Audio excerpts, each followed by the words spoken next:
오늘 우리에게 주시는 하나님의 말씀은 마가복음 1장 2절에서 8절까지의 말씀입니다. 선지자 이사야의 글에 보라, 내가 내 사자를 내 앞에 보내노니 그가 내 길을 준비하리라.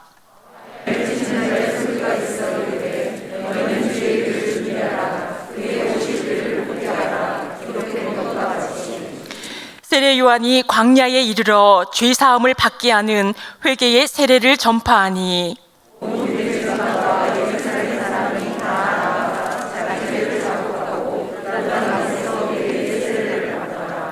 요한은 낙타 토롯을 입고 허리에 가죽띠를 띠고 메뚜기와 석청을 먹더라.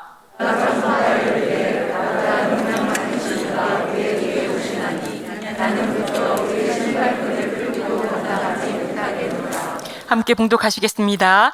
나는 너희에게 물로 세례를 베풀었거니와 그는 너희에게 성령으로 세례를 베푸시리라. 아멘. 지난주에는 하나님의 아들 예수 그리스도에 관한 복음을 어떻게 마가복음이 전체 담고 있는지를 대략적으로 살펴보았습니다. 자, 오늘은 이 복음을 전하는 첫 번째 인물을 소개하고자 합니다. 마가복음에 처음으로 등장하는 인물은 세례 요한입니다. 또는 세례자 요한이라고도 부릅니다. 이 마가복음은 이 세례 요한이 어떠한 인물인지를 그에 대한 증언을 기록하면서 시작하고 있습니다. 그런데 이 방법이 독특합니다. 마가복음은 이를 위해서 구약 성경을 인용합니다.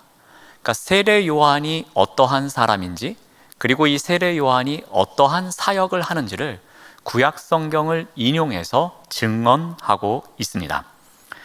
이 마가복음은 구약 성경을 인용하여 이 세례 요한을 어떻게 소개합니까? 우리 먼저 2절 말씀을 봅니다. 선지자 이사야의 글에 보라, 내가 내 사자를 내 앞에 보내노니 그가 내 길을 준비하리라. 이 세례 요한이 누구인지를 소개하는데 이사야의 글이라고 합니다. 그가 누구이며 그가 할 일이 무엇인지를 이미 구약에서 예언되었다는 것입니다. 그래서 구약 성경을 인용해서 증언하고 있습니다. 자, 그런데 2절이 이사야의 글이라고 했지만 실제로 이 부분은 출애굽기와 이사야와 말라기 이 세 부분을 병합한 것입니다. 먼저 출애굽기 23장 20절 말씀을 참고로 봅니다. 내가 사자를 내 앞에 보내어 길에서 너를 보호하여 너를 내가 예비한 곳에 이르게 하리니. 또 이사야서 40장 3절 말씀을 봅니다. 외치는 자의 소리여 이르되 너희는 광야에서 여호와의 길을 예비하라. 사막에서 우리 하나님의 대로를 평탄하게 하라. 또 말라기 3장 1절입니다. 만군의 여호와가 이르노라, 보라 내가 내 사자를 보내리니 그가 내 앞에서 길을 준비할 것이요. 이 세 구절을 병합해서 말한 부분이 바로 이 마가복음 1장 2절입니다. 근데 이 중에서 이 대표격인 이사야의 글이라고 언급하고 있는 것입니다. 그런데 이 안에는 중요한 사상이 하나 들어 있습니다. 바로 이 출애굽 사상입니다. 이 출애굽기를 통해서 이스라엘 백성들이 이 애굽에서의 종살이를 마감하는 출애굽과 관련된 부분을 기록하고 있습니다. 또 이사야는 이스라엘 백성들의 포로기를 마감하는 소위 제2 출애굽에 관련된 내용을 기록하고 있습니다.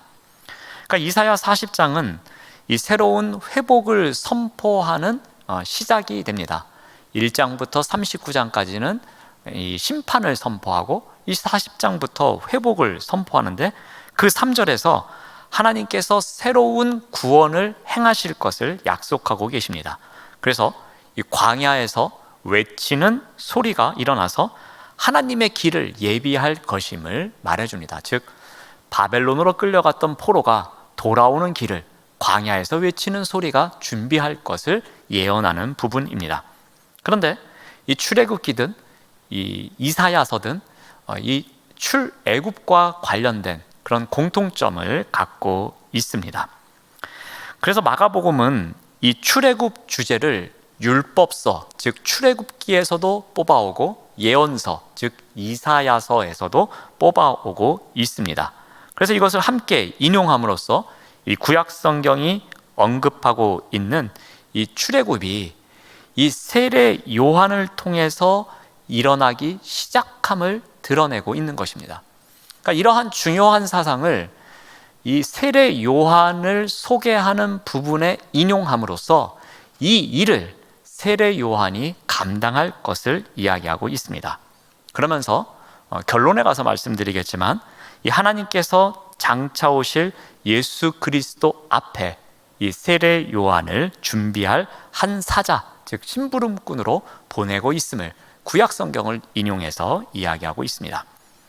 자, 그 다음으로 3절을 보면은 이 사자가, 그러니까 즉 세례 요한이 이 길을 준비하는 방식을 설명하고 있습니다.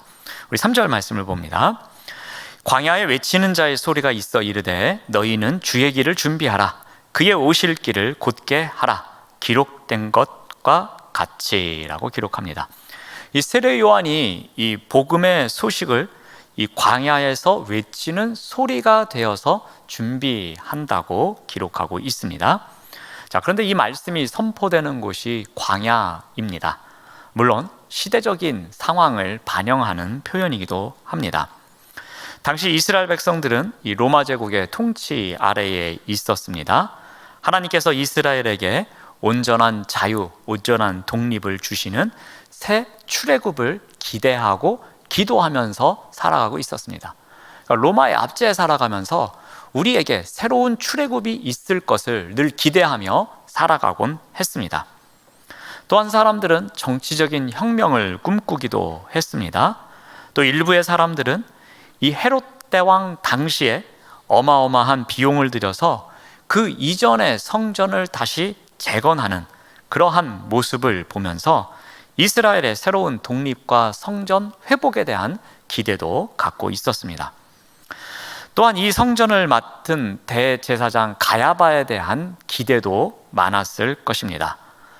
마치 그 이전에 바벨론의 포로로부터 끌려와서 성전을 재건하고 성벽을 재건했던 그 영광이 다시 도래할 것이라고, 그래서 마치 출애굽과 같은 영광을 얻게 될 것을 기대하고 있었습니다. 근데 이렇게 그런 기대를 갖고 살아가는 사람들과는 달리 또 이러한 부분에 대해서 부정적인 시각을 갖고 살아가는 사람들이 있었습니다. 왜냐하면 이 헤롯 대왕은 전통 유대인이 아니었습니다. 그들과는 혈통 자체가 다른 자였기에 저런 이방인에게 뭐를 기대할 수 있느냐고도 합니다. 더군다나 대제사장 가야바는 이 부패한 정치적 종교인으로 간주하는 경우도 있었습니다. 즉 제사장으로서 순수하지 못하다고 섣부르게 판단도 했던 것입니다. 자, 이러한 것에 대해서 실망한 사람들이 어디로 나아갔겠습니까? 바로 유대 광야로 나아갑니다. 그리고 그곳에서 여러 정결 공동체를 세워가며 신앙생활을 해 나갑니다. 이들은 자신들만이 이 광야에서 외치는 소리라고 확신을 한 것입니다. 그래서 직접 광야로 나아가서 광야에 외치는 소리로 살아가고자 했던 것입니다. 그러므로 여기에 나오는 이 광야에 외치는 소리란 이 새로운 출애굽을 기대하는 새로운 방식이며 새로운 출애굽을 앞당기고자 하는 그들의 열망이 담겨져 있는 것입니다. 그러니까 길을 준비하는 그 시대의 또 다른 방식이라고 보시면 될 것 같습니다. 그런데 바로 세례 요한이 이러한 역할을 하고 있는 것입니다. 구약에서부터 그 출애굽을 상징하는 광야에 외치는 소리, 그 역할을 바로 이 세례 요한이 하고 있음을 2절과 3절을 통해서 보여주고 있습니다. 자, 마가복음은 이 구약 성경을 인용하면서 시작합니다. 왜 구약 성경을 인용합니까? 세례 요한을 소개하기 위함입니다. 세례 요한은 왜 소개합니까? 하나님의 아들 예수 그리스도를 소개하는 사람이기에. 그런데 그 소개하는 사람이 어느 정도 인정받는 사람이어야 됩니다. 그런데 어디로부터 인정을 받습니까? 구약 성경으로부터. 그들이 생각하고 그들이 믿고 있는 그 구약의 말씀으로부터 보내질 것이라고 오래전부터 예언되어져 있던 바로 그 사람에 의해서 하나님의 아들 예수 그리스도가 소개되어지고 있는 것입니다. 그래서 예수님의 사역이, 그러니까 하나님의 아들 예수 그리스도의 사역이 새로운 출애굽을 상징한다면, 세례 요한은 그 새로운 출애굽을 준비하는 광야에 외치는 소리, 그 역할을 감당하는 것입니다. 그것을 마가복음 이 서두에서 보여주고 있는 것입니다. 이제 본격적으로 이 세례 요한을 소개하고 있습니다. 우리 4절 말씀을 봅니다. 세례 요한이 광야에 이르러 죄사함을 받게 하는 회개의 세례를 전파합니다. 자, 세례 요한의 사역이 보여지고 있습니다. 그의 사역은 매우 성공적이었던 것으로 보입니다. 5절 말씀을 보면은 온 유대 지역과 그리고 예루살렘 사람들이 다 그에게로 나아갔다고 합니다. 그 정도로 이 세례 요한이 유대 광야에서 하는 사역이 어느 정도 인정을 받았던 것 같습니다. 사람들은 그 요한의 권위를 보면서 이자야말로 하나님께서 보내신 자야라는 그런 인정이 있었다는 것입니다. 자, 그렇다면 이러한 회개의 세례는 어떠한 의미가 있는가입니다. 자, 이것은 조금은 복잡할 수 있지만 우리 3절과 평행 구조로 보면은 여기서 말하는 이 회개의 세례의 의미를 우리가 조금은 이해할 수 있습니다. 자, 3절도 광야가 나오고 4절도 광야가 나옵니다. 자, 3절에는 그 광야에서 외치는 자의 소리가 있습니다. 근데 4절에서 그 광야에서 외치는 자의 소리 역할을 누가 하고 있습니까? 바로 세례 요한입니다. 그러므로 광야에서 외치는 자의 소리는 세례 요한임을 우리가 알 수 있습니다. 근데 무엇을 외칩니까? 그 외침을 통해서 주의 길을 준비하고 있습니다. 이것이 3절의 내용입니다. 근데 4절에는 그와 평행 구조를 이루는 것이 무엇입니까? 바로 죄사함을 받게 하는 회개의 세례입니다. 그러니까 광야에서 외치는 자의 소리가 준비하는 것이 있는데, 그것이 무엇이냐면 광야에서 세례 요한이 회개를 외치며 세례를 주고 있는 것을 말합니다. 그러므로 세례 요한이 외치고 있는 이 회개의 세례는 어떤 의미가 있는 것입니까? 바로 주의 길을 준비하는 과정이라고 보시면 될 것 같습니다. 그러니까 이 죄사함을 선포하는 이 회개의 세례, 이 세례는 광야에서 외치는 자의 소리를 통해서 오실 분을 준비하는 그 과정임을 이 3절과 4절의 구조를 통해서 우리가 알 수 있겠습니다. 그런 가운데에 그의 역할을 강조하기 위해서 그가 입고 있는 옷과 그가 먹는 음식을 소개하고 있습니다. 우리 6절 말씀을 봅니다. 요한은 낙타털 옷을 입고 허리에 가죽띠를 띠고 메뚜기와 석청을 먹었다고 이야기를 합니다. 이것은 구약의 누구와 비슷한가 하면은 우리가 알고 있는 것처럼 엘리야 선지자와 똑같은 모습과 역할을 하고 있습니다. 요한이 광야에 살면서 낙타털 옷을 입습니다. 그리고 허리에 가죽띠를 띠고 있습니다. 근데 열왕기하 1장에 보면은 선지자 엘리야의 모습이 이와 같다고 소개합니다. 엘리야도 털이 많았고 가죽띠를 띠었다고 소개합니다. 근데 중요한 것은 외모뿐만이 아니었습니다. 세례 요한이 회개를 촉구한 것처럼 이 열왕기하의 이 엘리야도 이스라엘 백성들이 바알을 버리고 여호와께로 돌아올 것을, 즉 회개를 촉구하고 있습니다. 그리고 요한의 활동 장소인 이 광야와 요단강은 엘리야의 활동 장소이기도 합니다. 그러니까 인상착의, 그리고 그들이 했던 선포했던 말, 그리고 그들의 활동 영역, 그 모든 것이 다 비슷함을 이야기합니다. 자, 이렇게 세례 요한이 엘리야와 견주는 이유는 무엇이겠습니까? 바로 이 종말에 엘리야가 메시아 앞에 선구자로 올 것이라는 예언 때문입니다. 그러니까 여호와의 때가 도래하는 종말이 오기 전에 선구자가 와서 그것을 준비할 것이라는 예언이 있었기 때문입니다.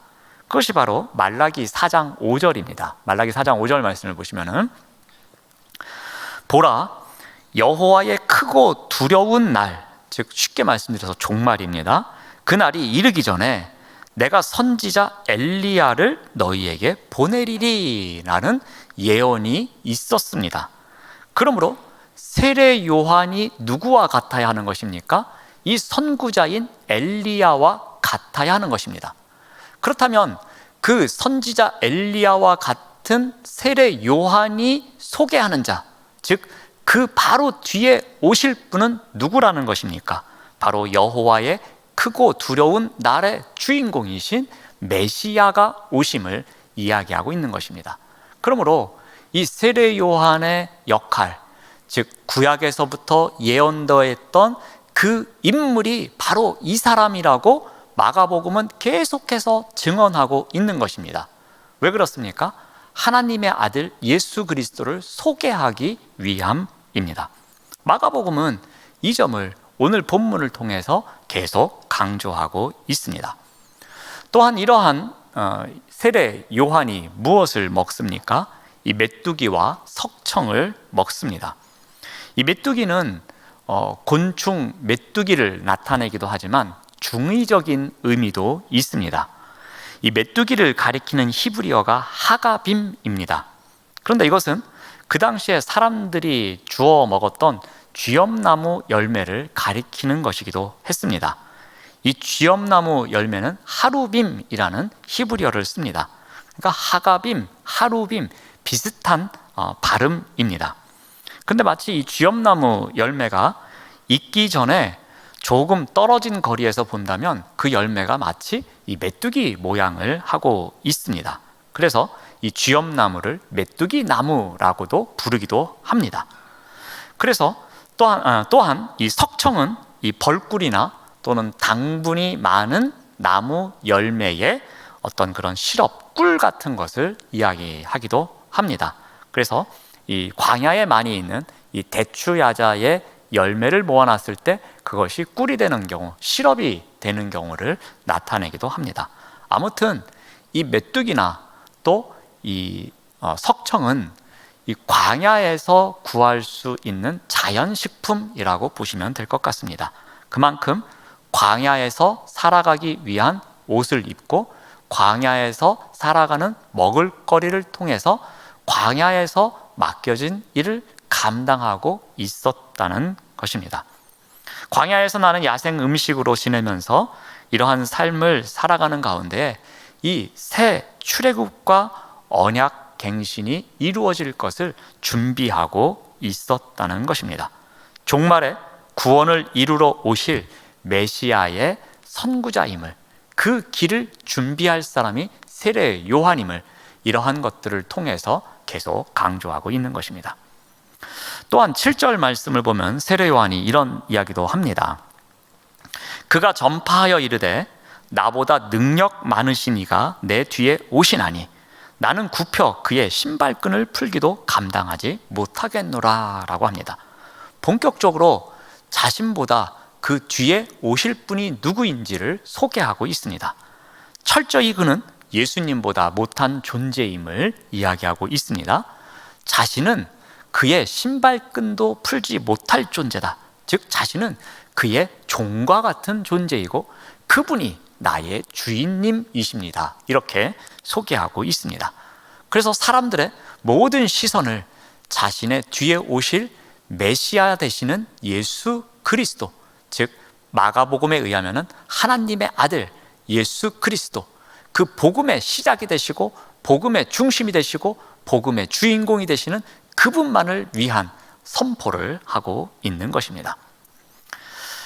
그런데 요한복음의 기록에 보면은 이 세례 요한은 더 멋진 표현을 씁니다. 요한복음 3장 30절 말씀을 봅니다. 그는 흥하여야 하겠고 나는 쇠하여야 등장하리라 라고 말합니다. 즉 역사의 무대에 그분이 등장하시면 나는 사라질 존재임을 이야기하고 있습니다. 근데 세례 요한이 그렇게 쉽게 무대에서 사라질 정도로 인기가 없는 사람이 아니었습니다.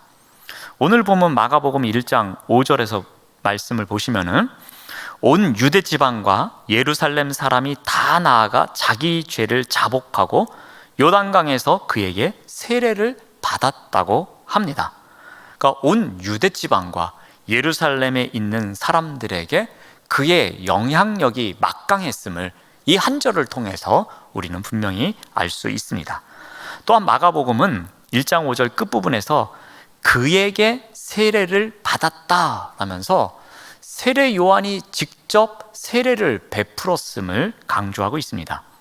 근데 이것이 왜 중요한가 하면은 그 당시에 유대인들이 세례를 받을 때 방식은 스스로 물에 잠기는 것이었습니다.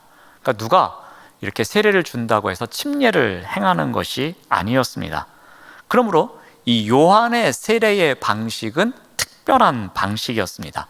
한 사람이 다른 사람에게 세례를 베푸는 방식은 그 시대의 방식과는 달랐던 모습이었습니다. 요한이 세례를 주는 역할을 한다는 것은 무엇을 의미하겠습니까? 무엇인가? 중개자 역할을 하고 있음을 말합니다. 이 세례는 잠시 후에 또 다시 반복해서 말씀드리겠지만 이 죄사함과 관련이 되어 있습니다. 여러분, 세례 요한은 이 제사장 가문에서 태어난 사람입니다. 그러므로 그의 역할은 마치 제사장이 하는 역할과 비슷했습니다. 여러분, 레위기 5장을 보면은 그 제사의 장면이 나오는데요. 이 제사장에게 와서 죄를 고백합니다. 그리고 이 제물을 바칩니다.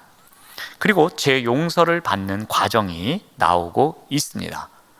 이 요한에게 나와서 죄사함의 회개의 세례를 받는 사람들 또한 마치 이 레위기에 있는 제물을 가지고 나와서 제사장에게 자신의 죄를 고백하고 제물을 드리고 제사를 드리는 것과 비슷한 과정이라고 볼 수 있다는 것입니다. 그러므로 그 시대의 제사장의 역할을 지금 누가 하고 있습니까? 세례 요한이 하고 있는 것입니다. 그러므로 세례 요한이 베푸는 이 세례 또한 죄사함과 연관이 되어 있습니다.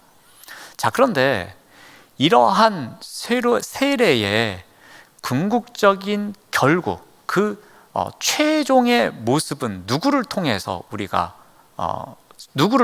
보여지게 됩니까? 바로 예수 그리스도를 통해서 보여지는 겁니다. 예수 그리스도의 죽음을 통해서 온전한 죄사함을 받게 됨을 우리가 교리학적으로 잘 알고 있습니다. 그러니까 세례 요한은 자신의 세례가 그 예수님의 세례의 전조임을 여기에서도 보여주고 있는 것입니다. 그를 통해서 이들이 세례를 받고 있지만 이 세례는 결국에는 예수 그리스도께서 이 땅에 오셔서 자신이 십자가에 달려 죽으심으로 말미암아 베푸실 그 온전한 세례의 전조 모습이라고 보시면 될 것 같습니다. 자, 당시에 이 요한의 세례 사역은 매우 큰 영향력이 있었습니다. 그래서 온 유대와 예루살렘에 있는 사람들이 몰려들었습니다. 그리고 사람들은 분명히 말했을 것입니다. 이 자가 하나님이 보내신 선지자라고 분명히 인정했을 겁니다. 그리고 세례 요한에게도 많은 제자들이 있었습니다. 그러니 분명히 그는 그 시대에 반향을 일으킨 사람이었습니다. 그가 죽은 후에도 그를 따르는 사람들이 있었습니다. 그래서 우리 서신서를 보면은 세례 요한을 따르는 종파들 이야기도 나옵니다. 이 정도의 인기를 끌었던 사람이 바로 세례 요한입니다. 그렇지만 그는 분명히 자신의 한계를 아는 사람입니다. 그래서 그는 자신을 종이라고 이야기합니다. 그리고 광야에 외치는 소리일 뿐임을 알았던 것입니다. 그는 주님으로 오시는 예수님의 길을 준비하는 역할을 세례를 베풀면서도 계속해서 하고 있었던 것입니다. 자, 이러한 가운데 오늘 본문의 마지막 절에서 이제 결론을 맺으면서 본격적으로 예수님의 사역을 소개하고 있습니다. 우리 8절 말씀을 봅니다. 나는 너희에게 물로 세례를 베풀었거니와 그는 너희에게 성령으로 세례를 베푸셨노라 라고 이야기를 합니다. 많은 사람들이 나와서 물로 세례를 받습니다. 그만큼 권위가 세례 요한에게도 있었지만 그는 예수님께서 성령으로 세례를 베푸실 것을 이야기합니다. 그러면서 자신이 베푸는 세례는 그 세례에 비견할 정도가 못 된다고 이야기를 합니다. 자신에 비해 예수님의 권위와 신분이 얼마나 높은지를 소개하고 있는 것입니다. 자, 그렇다면 여기서 우리가 한 가지 좀 살펴보아야 될 것이 무엇이냐면, 조금은 어려운 이야기지만 조금 전의 이야기와 연관이 됩니다. 자, 예수님께서 성령으로 세례를 베푸신다라는 것은 과연 무엇일까라는 겁니다. 줄여서 이 성령 세례가 무엇을 이야기할까입니다. 예수님께서 세례를 베풀다, 성령으로 세례를 베풀다 또는 성령 세례라는 이 표현이 신약 성경에는 7번 나옵니다. 근데 그 중에 6번이 예수님과 관련되어 있습니다. 세례 요한이 이야기하는 예수님이 베푸시는 세례라는 표현에서 나오고 있습니다. 그러므로 우리가 말하는 이 성령 세례의 주체는 예수님께서 베푸시는 세례입니다. 물론 예수님은 세례를 베푸신 적이 없습니다. 하지만 예수님께서 주체가 되어서 베푸시는 세례, 그것을 성령 세례라고 명명하겠습니다. 자, 그렇다면 예수님이 주신 이 성령 세례란 무엇을 의미하는가? 결론부터 말씀드리면은 조금 전에 세례 요한의 세례를 소개하면서 또 제사장의 역할도 이야기했습니다. 공통점이 계속 무엇이었습니까? 죄 사함이었습니다. 물로 세례를 주면서 죄 사함을 베풀었듯이, 그리고 제사장 앞에 제물을 가지고 와서 그 제물을 드리면서 죄 사함을 받았듯이, 예수님께서 베푸시는 성령으로 베푸시는 세례 또한, 즉 성령 세례 또한 무엇과 관련이 되어 있다고요? 죄 사함과 관련이 되어 있는 것입니다. 그래서 앞으로 계속 살펴보겠지만 예수님께서 마가복음에 나오는 중풍병자를 치료하시고 무엇을 선포하십니까? 죄사함을 선포하십니다. 그리고 죄인들을 부르고 세리를 부르고 그럴 때도 무엇을 선포하십니까? 죄사함을 선포하십니다. 식탁교제를 하는 가운데서도 죄사함을 선포하십니다. 그러니까 예수님의 능력으로 병자를 깨끗하게 하셔도 죄사함을 선포하시고, 귀신을 쫓아내시고도 죄사함을 선포하시고, 권위 있는 가르침을 베푸시고도 죄사함을 가르치시고, 하나님의 나라를 이루시는 일을 선포하는 가운데 이 죄사함이 떠나지를 않습니다. 그러니까 이러한 모든 것이 예수님께서 성령으로 베푸시는 세례의 범주에 들어간다고 보시면 될 것 같습니다.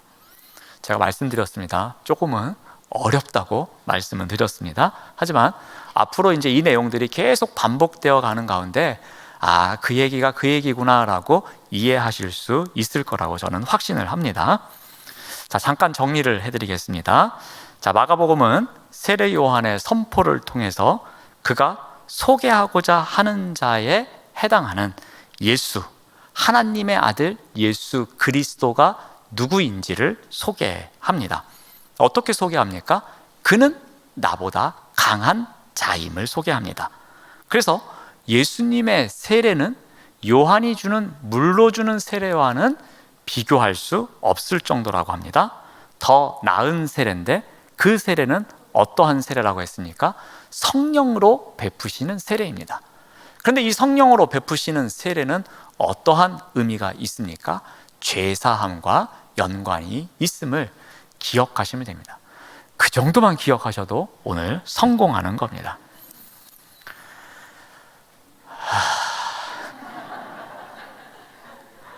제가 오늘 돌아가서 기도를 더 열심히 해봐야 될 것 같습니다. 네. 자, 마가복음은 세례 요한이 하나님의 아들 예수 그리스도를 가리키는 손가락의 역할이라고 생각하시면 될 것 같습니다. 저기에 예수님이 계십니다 라고 가리키는 손가락 역할, 바로 이 역할이 세례 요한입니다. 어떻게 보면은 하나님의 아들 예수 그리스도를 우리가 알아가기 위한 입문서, 꼭 우리가 알아야 하는 책, 그것이 바로 이 세례 요한이라고 보시면 될 것 같습니다. 특히 마가복음에서는 그러합니다. 세례 요한을 통해서 예수님이 어떠한 분이신지를 소개하고 있습니다. 그런데 그 예수님을 소개하는 이 소개자가 권위가 있어야 되지 않겠습니까? 소개하는 사람이 엉터리 같은 사람이 소개하면 그 엉터리 같은 사람이 소개한 내용을 누가 믿을 수 있겠습니까?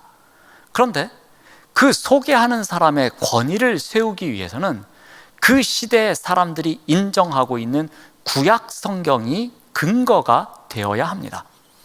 구약 성경에서 예언했던 바로 그 사람, 그 구약 성경에서 이야기하는 새로운 출애굽을 이끌어갈 주인공을 소개할 한 사람이 누구인지를 소개할 필요가 있었던 것입니다. 그래서 지난주에 말씀드렸던 1장 1절의 주제, 하나님의 아들 예수 그리스도라는 그 복음의 주인공을 소개하는 첫 번째 인물인 이 요한이 구약에서 예언한 바로 그 사람이어야 했다는 것입니다. 그래서 출애굽기의 이야기를 끌어오고 말라기의 이야기를 끌어오고 이사야의 이야기를 끌어오면서 율법서와 예언서, 토라의 중심이 되는 이 두 부분의 핵심 부분을 끌어와서 바로 그 예언하고 있는 사람이 바로 세례 요한임을 먼저 증언하고 있는 것입니다. 그 증언되고 있는 세례 요한의 입을 통해서 선포된 예수님, 그 예수님은 성령으로 세례를 베푸실 분이라고 이야기합니다. 즉 죄사함을 위해서 이 땅에 오신 분. 그래서 마가복음에 가면은 내가 이 땅에 온 것은 내가 대속물로 섬기기 위해서 왔노라 라면서 이 마가복음의 주제 구절이 선포되고 있습니다. 바로 세례 요한이 예언했듯이 그분이 오셔서 성령으로 세례를 베푸실 것인데, 즉 죄사함을 위해서 섬기실 것인데 바로 그 부분을 강조하고 있는 것입니다. 그래서 그 서론적인 이야기를 오늘 또 이렇게 했다고 보시면 될 것 같습니다. 이해되시죠? 네, 감사합니다. 대답해 주셔서. 자, 그렇다면 우리 이론적인 이야기만 하면은 별로 기억이 안 남으니까 마지막에 적용점 우리 한두 가지 정도만 우리 또 다시 살펴보고 마무리 짓도록 하겠습니다. 자, 이러한 이 세례 요한이 하나님의 아들 예수 그리스도를 소개하는 삶을 살아갑니다. 하나님의 아들 예수 그리스도가 주인인 삶을 살다가 자신의 사역을 마무리하고 그 무대의 뒤로 사라진 것을 우리가 알게 됩니다. 그러므로 우리 또한 어떻게 살아야 하는가라는 겁니다. 우리 또한 하나님의 아들 예수 그리스도가 내 인생의 주인임을, 그리고 그러한 삶을 살아가는 가운데 우리의 삶이 하나님의 아들 예수 그리스도를 소개하는 삶을 우리 또한 살아가야 한다는 것입니다. 그 예수 그리스도가 내 인생의 주인이시면서 그 예수 그리스도가 내 인생의 중심에 놓여 있는 가운데 살아갈 때에 그 삶 자체가 그 예수 그리스도를 소개하는 인생이 되어야 한다는 것입니다. 그러기 위해서 우리가 한 가지 명심해야 할 것이 있습니다. 그것이 무엇이냐면은 제가 보는 관점에서는 언제나 내가 하나님 앞에 서 있다는 삶, 그러한 의식이 있는 삶을 살아가야 할 것입니다. 하나님이 우리를 사랑하시고 우리의 모든 언행을 지켜보고 계신다는 사실을 우리가 잠시라도 잊어서는 안 될 것입니다. 우리가 사람은 속일 수 있지만 하나님은 속일 수 없다는 그 믿음이 언제나 우리의 중심에 있어야 할 것입니다. 우리와 성령님께서 함께 하시기에 우리는 하나님이 기뻐하시고 원하시는 길을 살아가기 위해 애써야 할 것이며, 하나님을 거스리는 언행을 하지 않도록 최대한 노력하는 삶을 살아가야 할 것입니다. 그 살아계신 하나님을 의식하는 삶, 그 삶이 바로 예수님이 우리 인생의 주인이신 삶일 것이고, 그 예수님을 우리 중심에 모시고 살아가는 삶일 것입니다. 그러한 삶을 살아가는 것이 어떻게 보면은 우리 예수님을 소개하는 삶이 아닐까 생각을 합니다. 내 인생의 주인이 예수님이신 삶을 살아갈 때 그 삶 자체가 예수님이 어떠한 분이신지를 소개하는 인생, 그러한 인생을 살아가시는 우리 모두가 되시기를 바랍니다. 기도하겠습니다. 하나님 감사합니다. 하나님의 아들 예수 그리스도가 주인인 삶을 살았던 세례 요한처럼 우리 또한 살아계신 하나님을 의식하며 예수님 중심의 삶을 살아갈 수 있도록 인도하여 주시옵소서. 예수님의 이름으로 기도드립니다. 아멘.